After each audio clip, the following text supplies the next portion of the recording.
This sweeping landscape that stretches to the far mountains is not a continent, it's an island. At the dawn of geological time 150 million years ago, Gondwana, a supercontinent made up of Africa, America, and Antarctica, began to break apart. Madagascar separated from Africa and began to drift on the turquoise waters of the Indian Ocean. It was not until about 2,000 years ago that the first humans arrived. They were Indonesians who had used the monsoon winds to sail their outrigger canoes all the way to the shores of Madagascar. Down through the centuries, the identity of the Malgache people took shape and would be enriched by the contributions of Arab and Indian navigators. On board Le Ponant, we'll be following in the wake of the dhows and outriggers that sailed from Muscat, Zanzibar, and Bombay to discover the sea routes that led to Madagascar.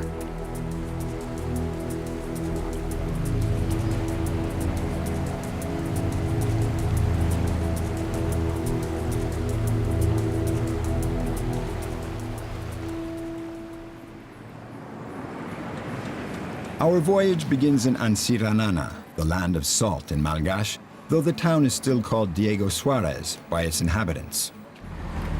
With its gridwork of streets lined with colonnade houses, the town could be a French provincial capital of the 1960s lost out in the tropics.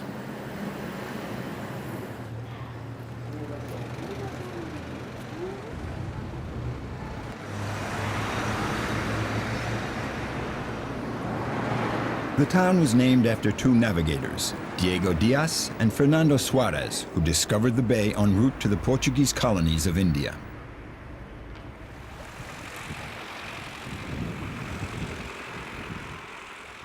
This bay is not only one of the largest in the world, along with the Bay of Rio de Janeiro, it is also one of the most sheltered.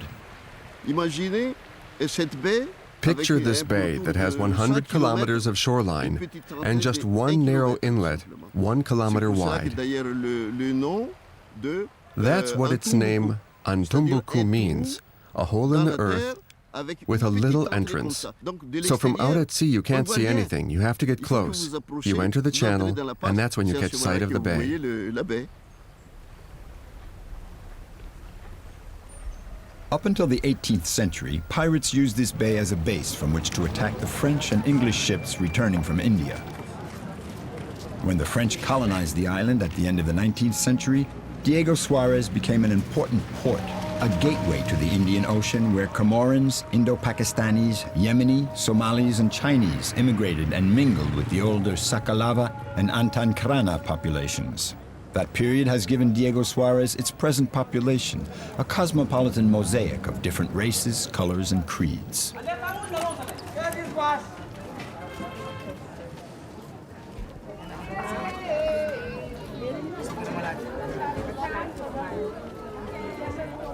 Diversity, but not a melting pot, for each ethnic group has remained strongly attached to its origins and traditions.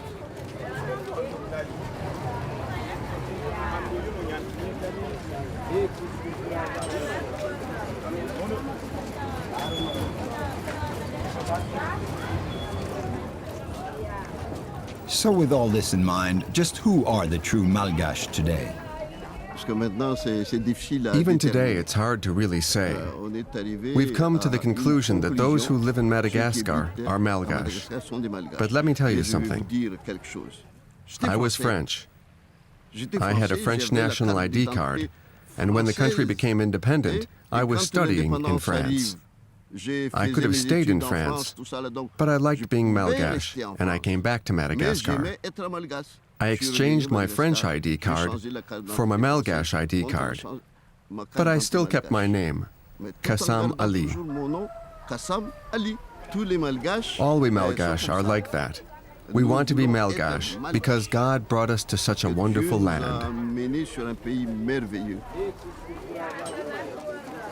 Less than 100 kilometers from Diego Suarez is the Ankarana Special Reserve. It is a shining example of all the beauty and mystery of this land of Madagascar. This forest of limestone needles carved out by the rain 5 million years ago is called the Chingi.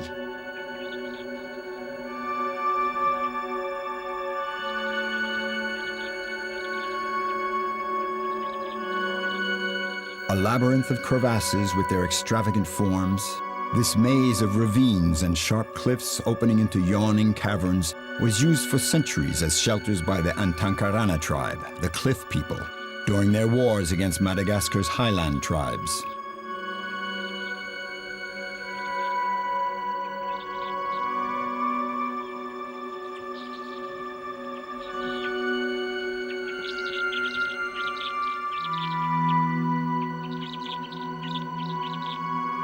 In addition to the Chingi, the Ankarana Reserve is home to another of Madagascar's mysteries, the lemur.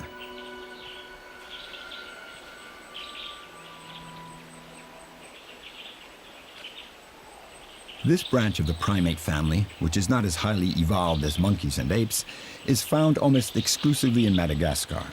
When the vast island broke off from Gondwana and drifted away, there were no lemurs aboard. They most likely migrated here on islets of floating vegetation. Navigators, we could say. But just how did the lemurs manage to keep other primates from settling on their territory? For there are no monkeys or apes in Madagascar. Therein lies another mystery.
It's morning, and the Ponant has weighed anchor. As soon as we leave the shelter of Diego Bay, we pick up the trade winds, a powerful breeze that fills the huge sail of our three-master.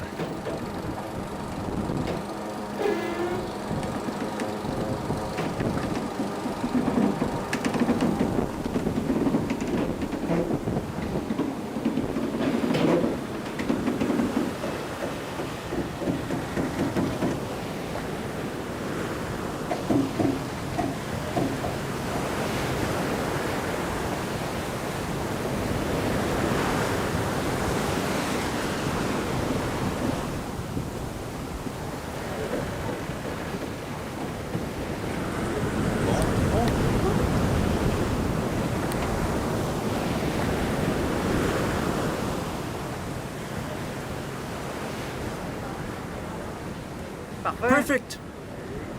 We're in luck. Sun and sail. How fast are we going? 13 knots. Perfect sailing weather. Ça l'appuie bien.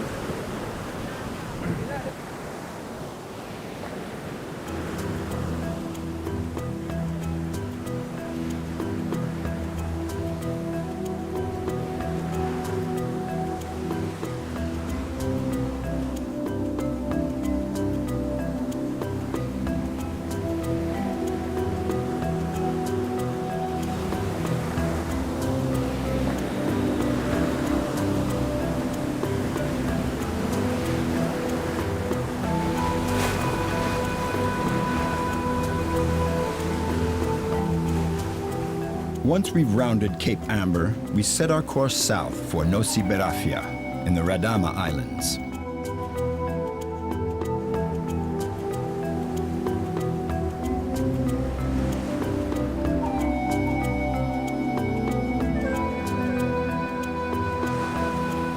We land on a long stretch of beach swept by the riptide.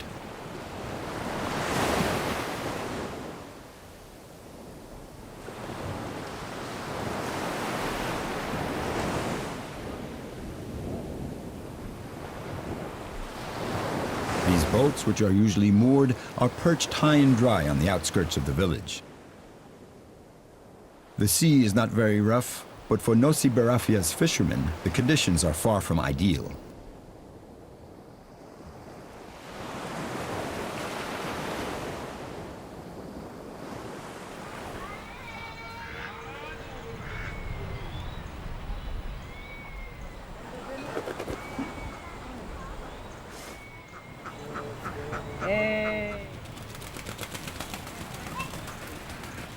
No need for traps, nets, or lines. If the water is clear and visibility good, the fishermen can simply dive to gather sea cucumbers.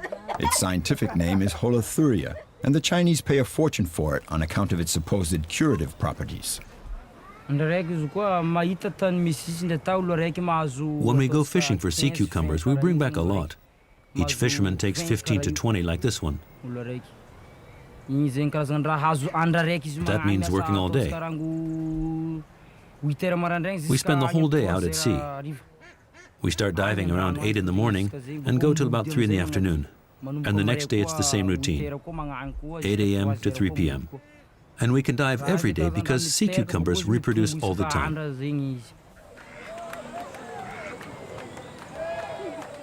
Once they've gathered their day's quota of sea cucumbers, the fishermen head for Grande Terre to sell their catch.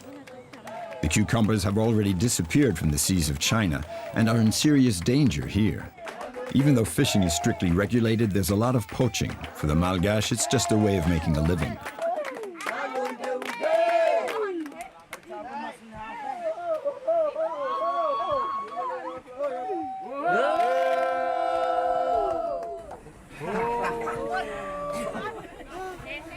We want to go back home because we're from far off. We're strangers here. That's what the song says. We want to go home to our village of Amarontsana.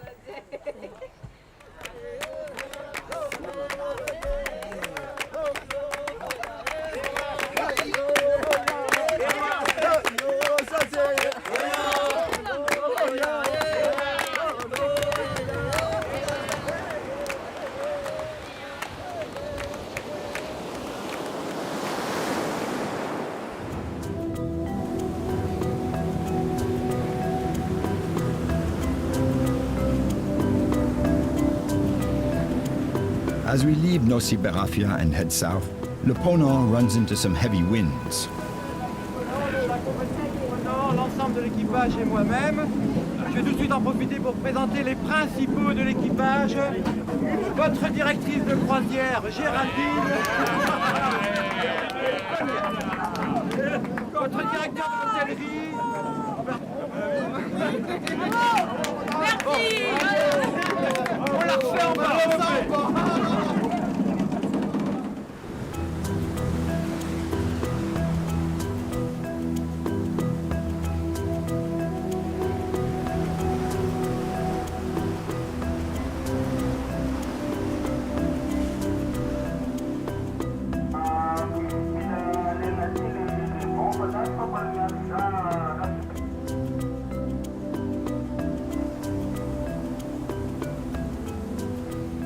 The next morning, we're coming into Majanga, our southernmost port of call on this trip.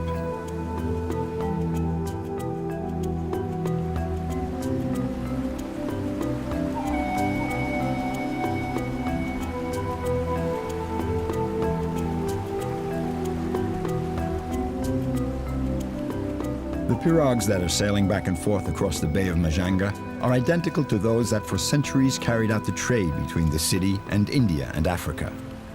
This is the land of one of Madagascar's 18 ethnic groups, the Sakalava. They were formed over the centuries by intermarriage between East Africans and Yemeni, which explains why Majanga is the most Muslim city of the island.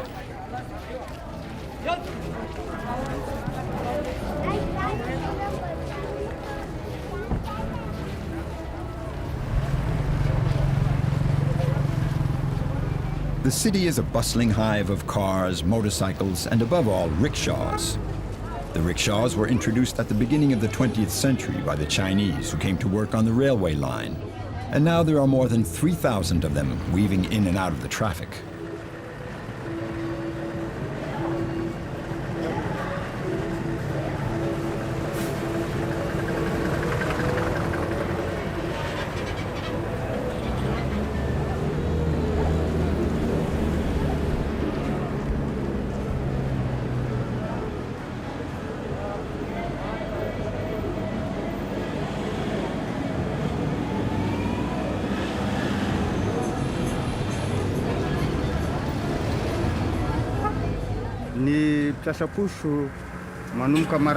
I get up very early, like all the rickshaw drivers.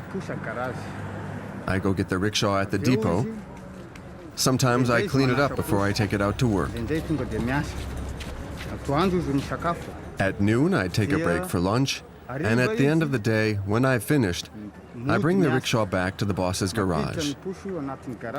That's when you have to pay the rental. It's about €1.50 for the morning and €1.50 for the afternoon. And that's how it goes every day. That's the life of a rickshaw driver.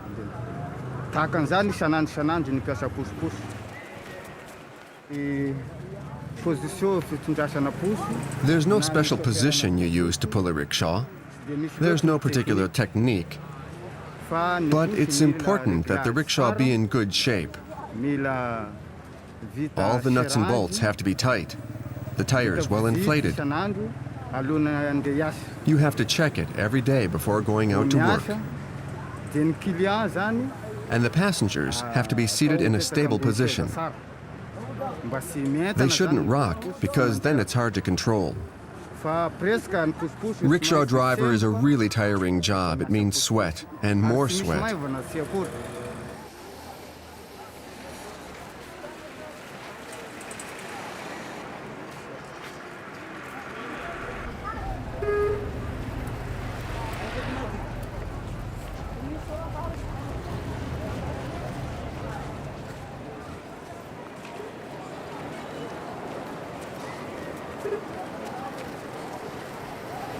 Rickshaws have existed in the city for about 100 years, but dhows have been around for much longer. Even though motorized freighters have been in use for a long time, there are still quite a few wooden dhows sailing the coasts of Madagascar that are exclusively wind-powered. These cargo ships from another age, invented by the Arab navigators, were masters of the Indian Ocean for more than 1,000 years. It was thanks to these vessels that the Indo-Pakistanis were able to gain commercial domination of the entire region. We do a lot of business with the Indians, the Karans. There aren't many Malgache in our line of work. It's the Indians who control the trade. So whether it's in Tuliar, Morondava, or Belo-sur-Mer, we have to deal with them. For example, the owner of that dhow is a Karan. It's the same thing here in Majanga. It's the Karan Indians who own everything. There really aren't many Malgache in the business.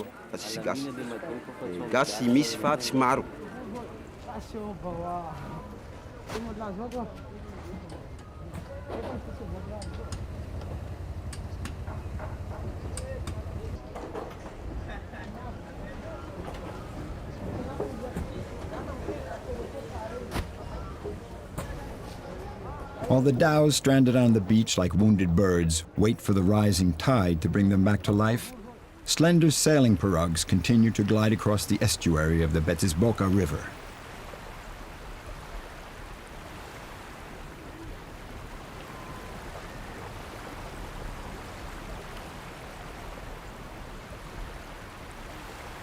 We follow them, and after a few kilometers find ourselves in another world, awash in the waters of a blood-red river.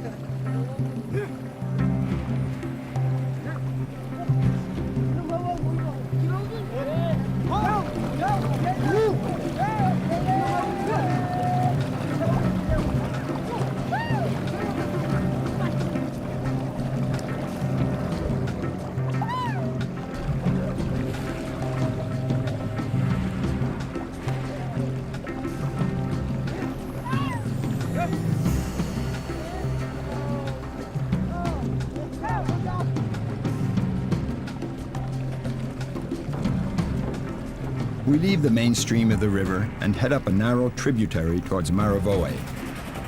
There on the riverbanks, the local farmers and fishermen hold an informal market where they come to sell and barter their goods.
People come here to buy the staples. The boats come loaded with white rice, paddy rice, corn, pistachio nuts, fish, sometimes shrimp. They bring all that to this market here.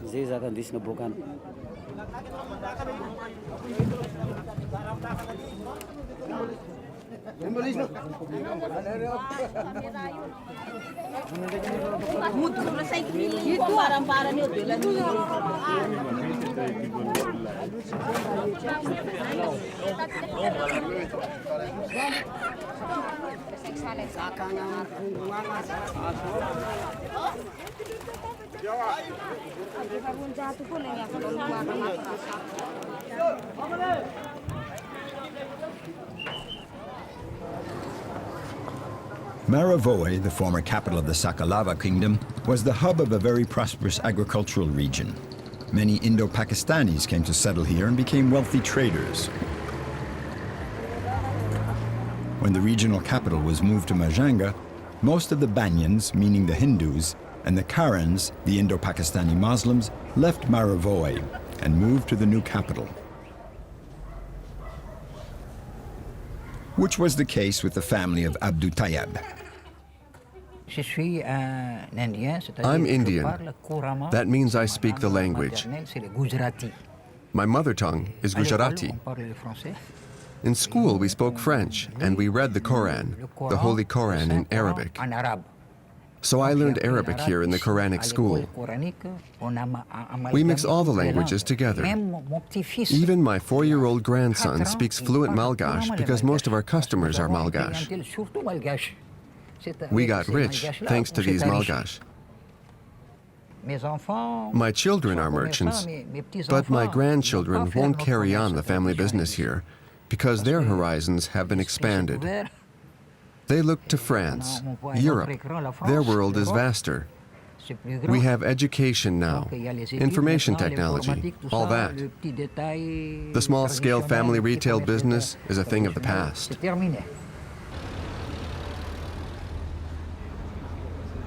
The day is drawing to a close. The last rays of sunlight set this giant baobab aglow. This tree, several hundred years old, is the living witness of Majanga's history and its present vitality.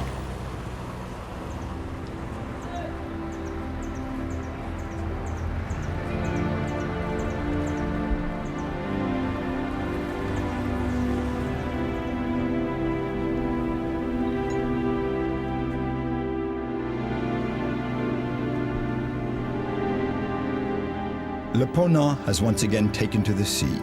Like every evening since we left Diego Suarez, the captain holds his traditional meeting with the passengers in the lounge to give them a rundown on the weather and our next day's stopover.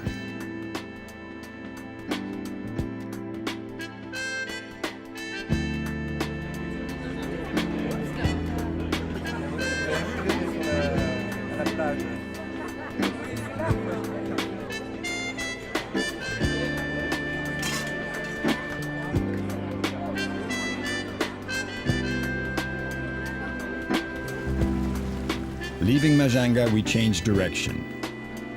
With the ship under full sail, we set our course north for Nossi Iranja, a small island paradise near Nossi Bay.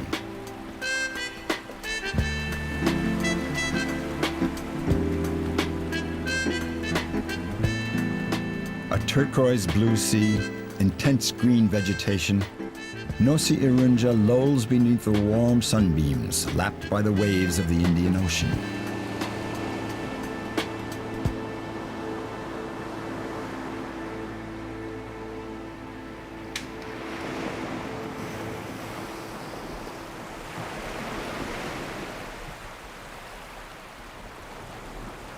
Nothing seems to disturb this perfect harmony. Not even the fishing party that's underway at the far end of the beach.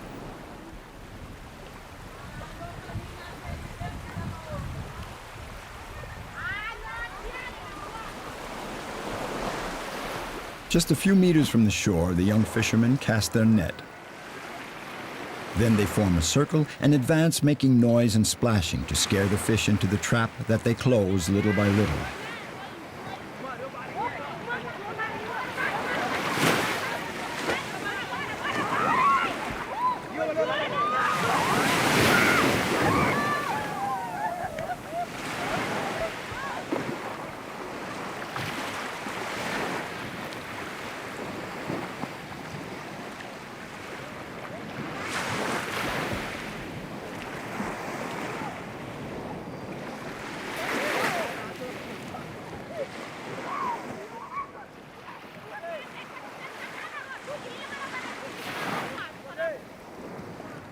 And so, thanks to what seems an effortless game, the village youngsters have put lunch on the table.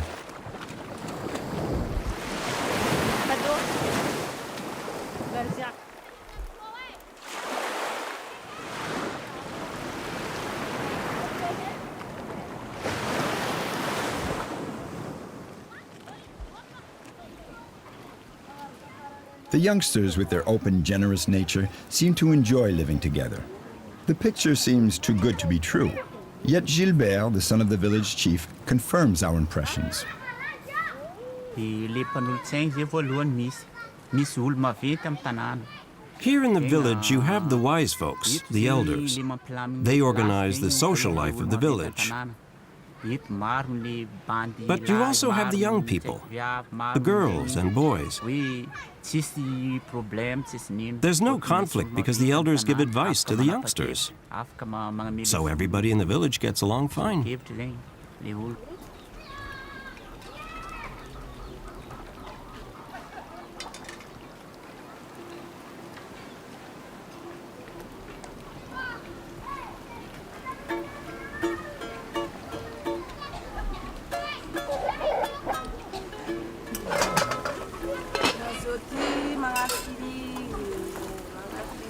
In this village, where everybody seems content just living together, there's even an artiste.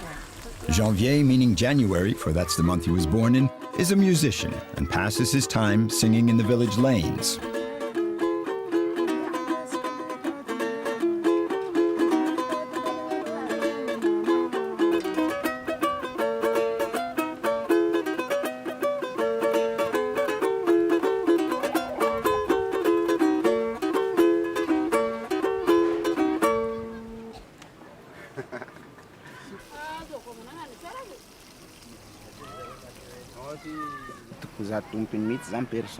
You see this instrument here? I made it myself. I strung it myself and made the sound box.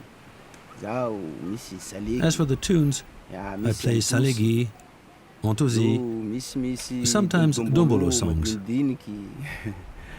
I play a bit of everything. I would really like to be able to earn my living with my music, to become a real pro someday.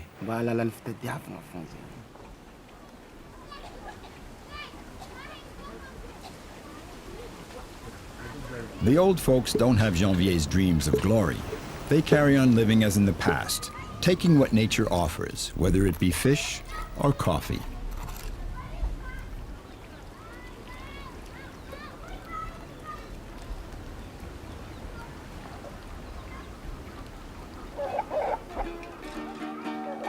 But the young dream of a different life. Le Ponant, lying at anchor, is a reminder to them that Nosy Be is not far away. Nosy Be with its shops and tourist hotels. It's normal to live in the village where you grew up, where you're used to living. If I had to live somewhere else, in Nosy Be, for example, it wouldn't be easy for me. I'm not familiar with that place. Now, if you had a good reason to live somewhere else, why not leave?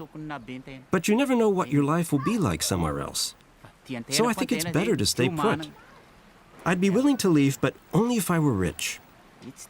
I didn't choose to live in that house roofed with corn husks, but it's mine because I'm poor, and that's why I stay here. But if I get rich someday, maybe I'd leave. I might even go to another country. But in the meantime, since I have no money, I'll stay right here in my village.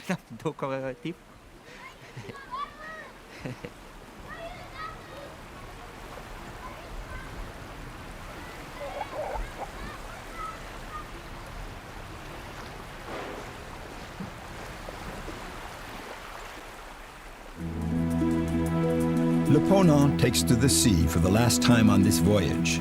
Next stop, Nosy Be.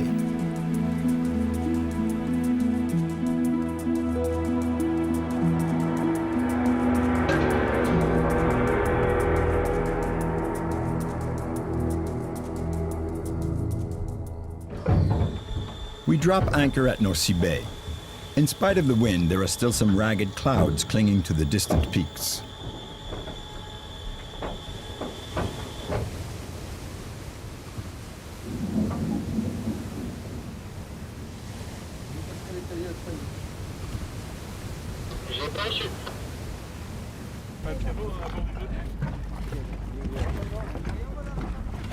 The Zodiac boats are lowered, and we head for Elleville, the capital of Nosy Be.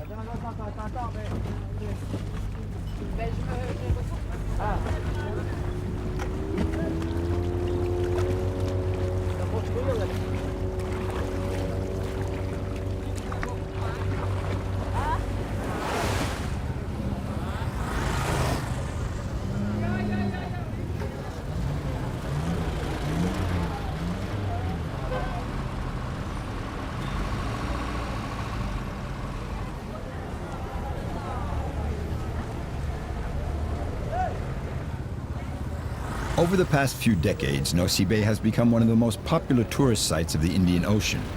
Nevertheless, Elleville has managed to keep its authentic Malgache character, even though the French influence here dates back to the mid-19th century, about 50 years earlier than the rest of Madagascar. Threatened by the Merina tribes from the highlands, the Sakalava sovereigns requested military support from the French. Thus, in 1841, the Sakalava queen Tsiomeko granted the island of Nosy Be to Admiral de L, who was governor of Ile Bourbon, now Reunion Island, in exchange for his protection. The courthouse, the prison, the government house, most of the colonial buildings that give the town its quaint charm date from that period.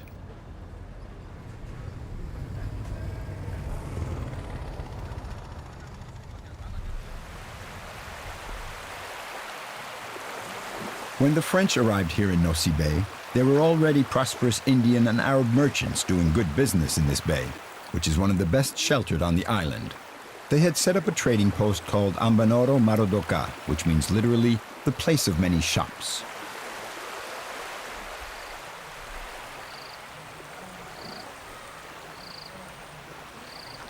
Not far from the ruins of the old trading post lives a community of Sakalava.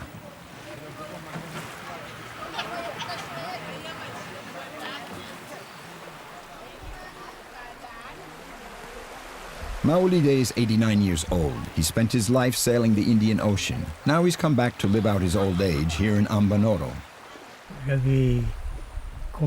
I started sailing on Indian boats. Twice to Mombasa, twice to the Seychelles, and I did the whole coast of Africa as deckhand, cook. My grandfather and grandmother were pure African.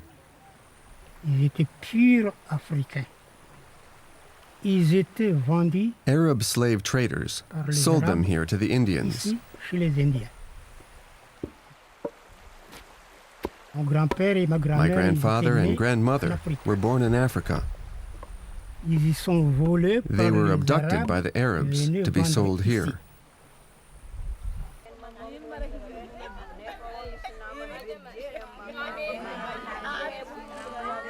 Like every day, while the men are out fishing, the village women get together to chat and do their makeup, a ritual that probably goes back to their African ancestors.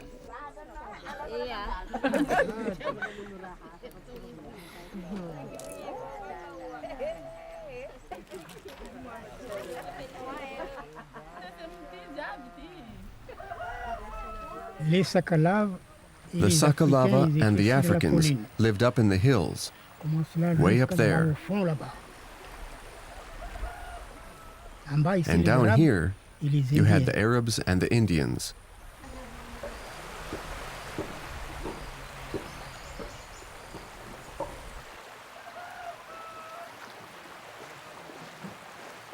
These huge warehouses, now overrun by the vegetation, give an idea of the vitality of the trade that the Indo-Pakistanis had developed here in Ambanoro.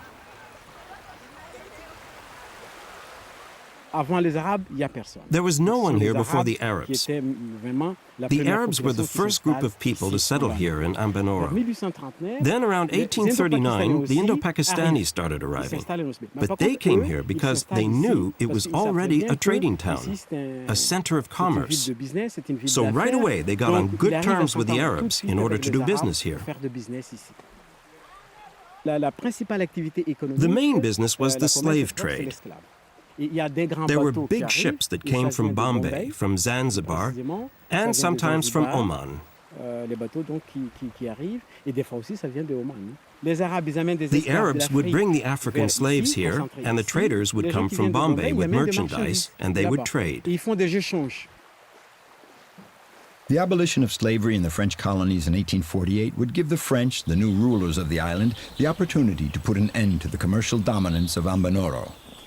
The Arabs leave Nosy Be, and the Indians transfer their activity to Elville, where even today their business is still thriving.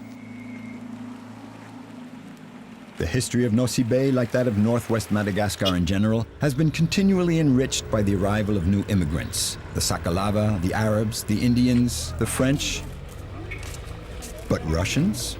Why are there Russian graves in Hellville Cemetery? The key to this mystery is to be found in a bay a few hours away from Nosy Be, the aptly named Russian Bay.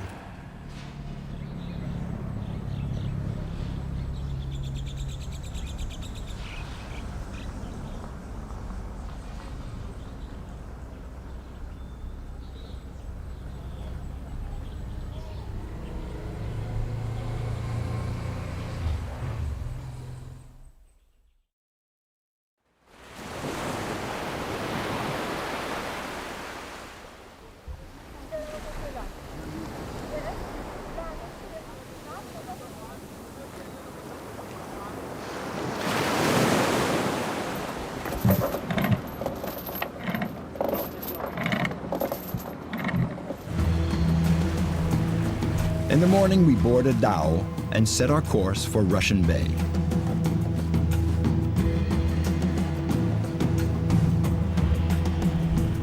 This boat belongs to Nicolas, a Frenchman who's been living in the region for about 20 years. He has a passion for antique boats and the stories and legends that go with them. When he saw the pirogues and dhows of Madagascar, it was love at first sight. So he dropped anchor here, had his own dhow built, and now spends his time and energy to showing off this magnificent coast to travelers, and at the same time he tries to recreate the magic of the voyages of days gone by.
These are cargo boats that go all the way back to the Arab conquests and the Arab trade routes in the northern Indian Ocean. So for me, they are steeped in history. They have incredible sails. They just whisk us centuries back in time. And even now it works. It sails.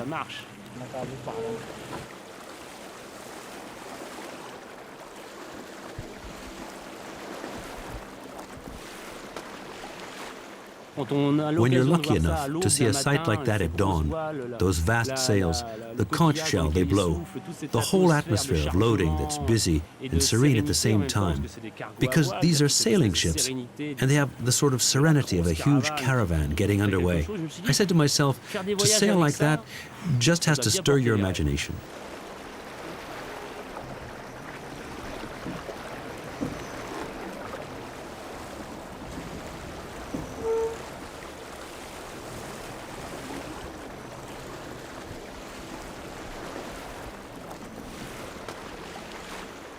The 90 kilometers of coast between Nosy Be and the Radama Islands are off the path of the trade winds, so they still have these light thermal winds in the morning and during the day, like what we're getting right now. We get these thermals 300 days a year. We get this weather 320 days a year. We don't even worry about the weather we'll be getting. And ever since the dawn of time, there have been sailors who, all of a sudden, after months of hard sailing on the high seas, they see that. It was amazing. The coast treats us to a series of breathtaking spots, one after the other, in different styles, and they all made good hideouts. It was quite something for the slave traders, the smugglers, everybody.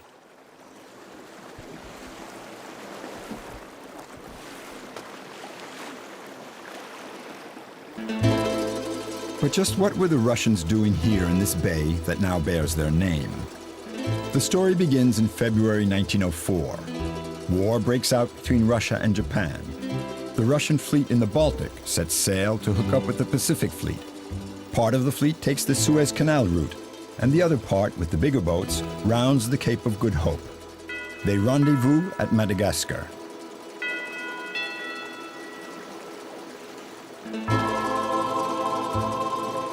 After a few months, the fleet is once again reunited, but Russia has already lost the war.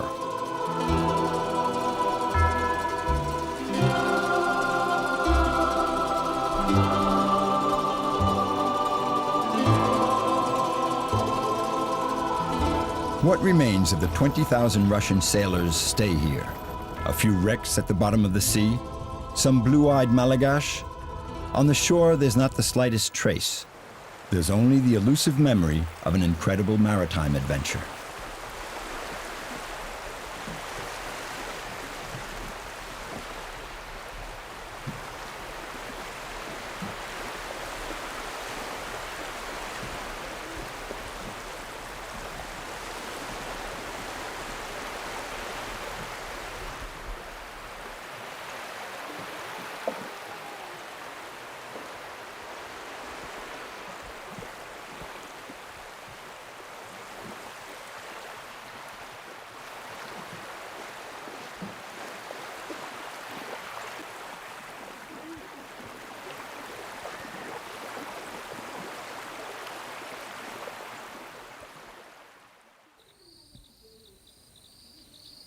Our Madagascar adventure is drawing to a close. Now it's time to take a look at the interior of the island, as we did when we landed at Diego Suarez. On the hillsides here, they grow ylang-ylang, a plant that comes from Malaysia and which is now a gold mine for Nosy Be. The ylang-ylang plants are pruned regularly to keep them low so that picking is easier.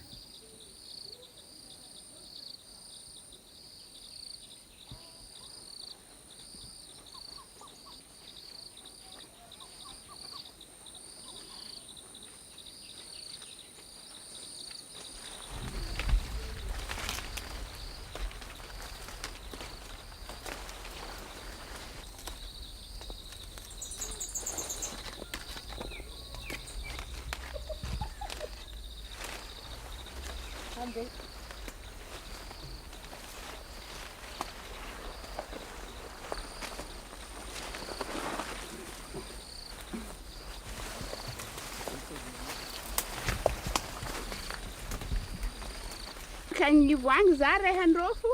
Oh.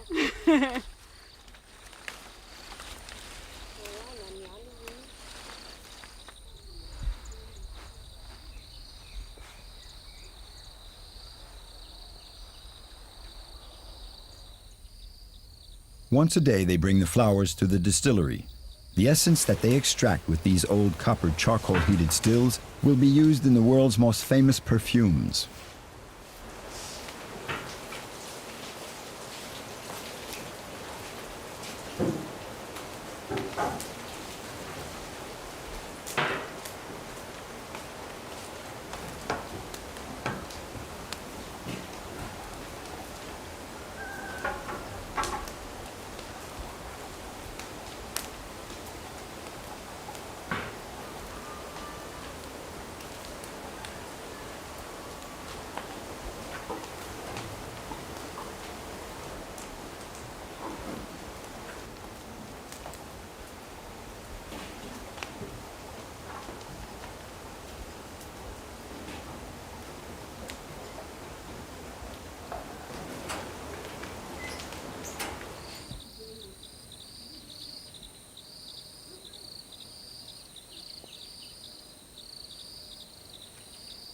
Even though Madagascar is opening up to the world, the traditions brought over from Africa are still alive in the villages.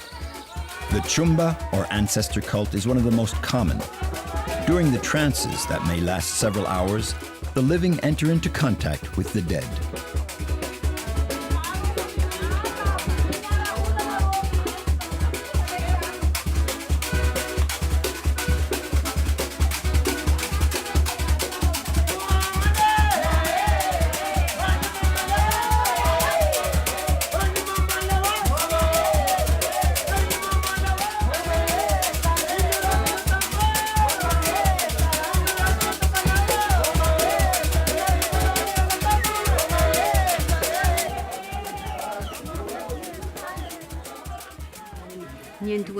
This cult has existed for a very long time.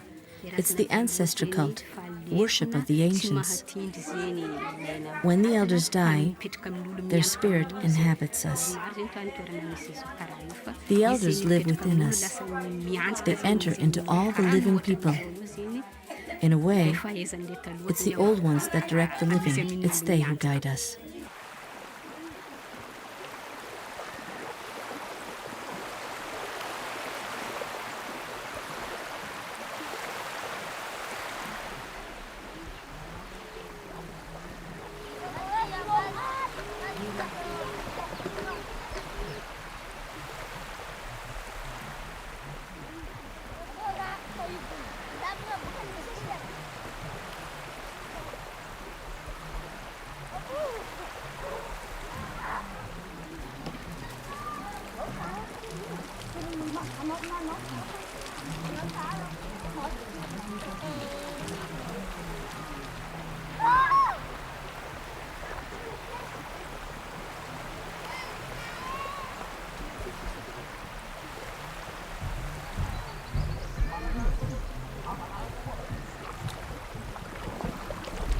The last paddle strokes, the last crossing.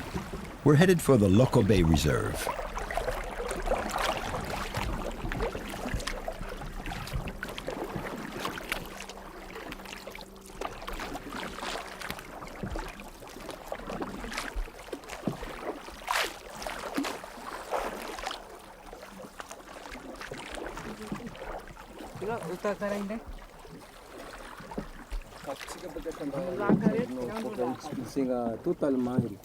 Satria fagnavaly izy amin'ny valera fa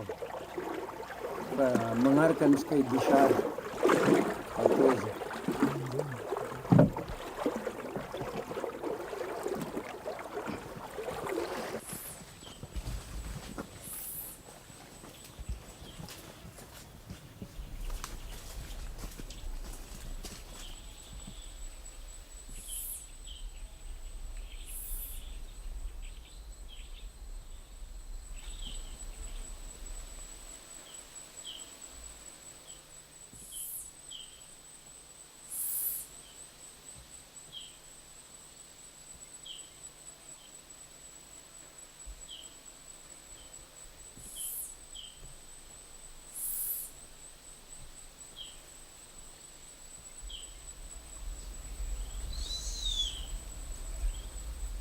Here in the heart of this primeval forest is where the lemurs live.